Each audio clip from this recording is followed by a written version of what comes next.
आप लोगों को पता ही है कि इस वीडियो में मैं एक्सपेंसिव गाड़ियों को या फिर इंपोर्टेड गाड़ियों को या फिर उन गाड़ियों को जिनकी सेगमेंट की डिमांड वैसे ही कम होती है उनको इसमें इंक्लूड नहीं करता हूं। वो बेमतलब में जगह गिरती हैं और कुछ नहीं।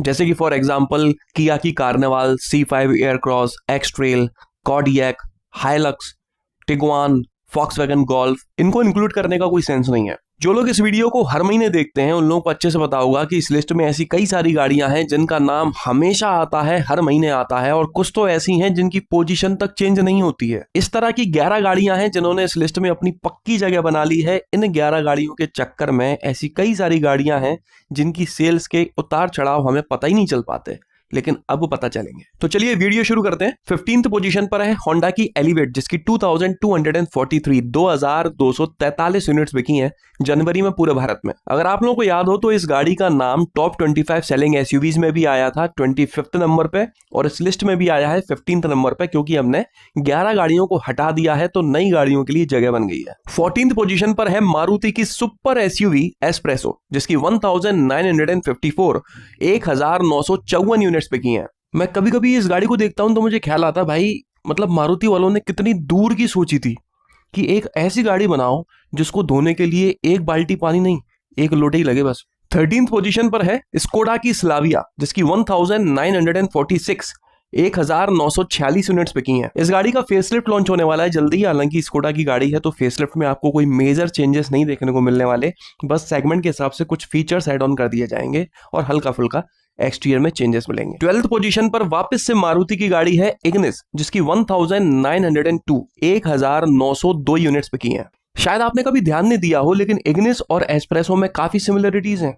दोनों गाड़ियों की शक्ल काफी मिलती जुलती है। दोनों गाड़ियों की बिक्री नहीं होती है और दोनों की बिक्री ना होने के पीछे इन दोनों के ही भैया बहन है।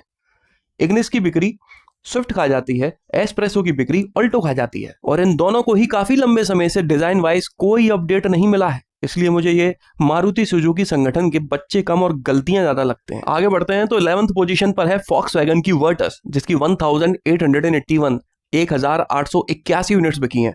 फेसलिफ्ट तो इस गाड़ी का भी आने वाला है, लेकिन स्लाविया का फेसलिफ्ट पहले आ जाएगा और वर्टस का शायद बाद में आएगा। 10th पोजीशन पर है टाटा की कर्व, जिसकी 1666 यूनिट्स बिकी हैं जनवरी में। पंच की तरह एक नई सेगमेंट पैदा करने की टाटा वालों ने कोशिश की थी, लेकिन यहां ये लोग इस बार फेल हो गए। इसलिए बॉस इस गाड़ी ने एंट्री तो मारी थी थलाइवा वाली, लेकिन रोड पर नहीं दिख रही भरोसे वाली। 9th पोजीशन पर वापस से मारुति की गाड़ी आई है सेलेरियो, जिसकी 1501 यूनिट्स बिकी हैं जनवरी में। सेलेरियो का जब से इन्होंने नया वर्जन लॉन्च कराया तब से इसकी बिक्री घट गई है, और इस गाड़ी की बिक्री खाने वाली और कोई गाड़ी नहीं, वैगनार है।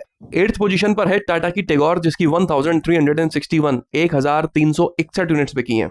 बेचारी ये अबला गाड़ी टाटा के लंबे चौड़े मर्दों में अब अकेली बची है। 7th पर है हुंडई की अल्काजार, जिसकी 962 यूनिट्स बिकी हैं। मुझे एक बात समझ नहीं आती कि हुंडई जैसी मैच्योर कंपनी जो इंडियन मार्केट को समझती भी है, उसने क्रेटा को खींचतान करके जबरदस्ती 7 सीटर गाड़ी क्यों लॉन्च कर दी?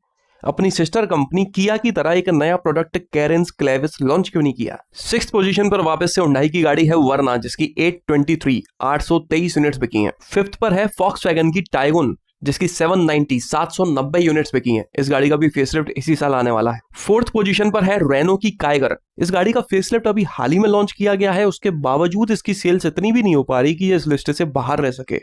703 यूनिट्स बिकी हैं इस गाड़ी की मात्र। जिस तरह से रेनो की गाड़ियों को रिस्पांस मिल रहा है, इन लोगों को डस्टर को तुरंत लॉन्च करना चाहिए था। ऐसा नहीं कि एक इंजन अभी कर दिया, 4 महीने बाद दूसरा करेंगे, 6 महीने बाद तीसरा करेंगे। 3rd पोजीशन पर है होंडा सिटी, जिसकी 501 यूनिट्स बिकी हैं जनवरी में। 2nd पर है मॉरिस गराजेस की हेक्टर, जिसकी 334 यूनिट्स बिकी हैं। इस गाड़ी का फेसलिफ्ट भी अभी हाल ही में लॉन्च हुआ है और पहले से काफी कम प्राइसेस में लॉन्च किया गया था, उसके बावजूद ये इस पोजीशन पर है। वैसे एमजी वालों ने एक लंबी उम्र के बाद में ग्लॉस्टर की नेक्स्ट जनरेशन मजेस्टर को रिवील कर दिया है, लॉन्च करेंगे अप्रैल में। देखते हैं फॉर्च्यूनर की सेल्स पे कितना असर डाल पाती है। और बात करें सबसे कम बिकने वाली गाड़ी के बारे में, तो वो है किया मोटर्स की साइरोस, जिसकी सिर्फ 275 यूनिट्स ही बिक पाई हैं। इस गाड़ी के डिजाइन के बारे में तो खैर मैं क्या ही बोलूं, शब्द कम पड़ जाते हैं, लेकिन बॉस किया वाले सियरा बनाते बनाते रह गए बस। मतलब आप साइड से देखोगे तो रियर विंडो की जो लाइन है वो पीछे जाके ऊपर ना उठते हुए अगर सीधे चले जाती टेल लैम्प तक, तो बॉस साइड से ये भी सीयर ही लगती। तो चलिए इस वीडियो में तो बस इतना ही था। किसी भी तरह से आपको ये पसंद आया हो तो इसे लाइक कर दीजिएगा, इस चैनल को सब्सक्राइब कर लीजिए और ऑल नोटिफिकेशन पर टैप करना ना भूलना। आपका दिन शुभ रहे। धन्यवाद।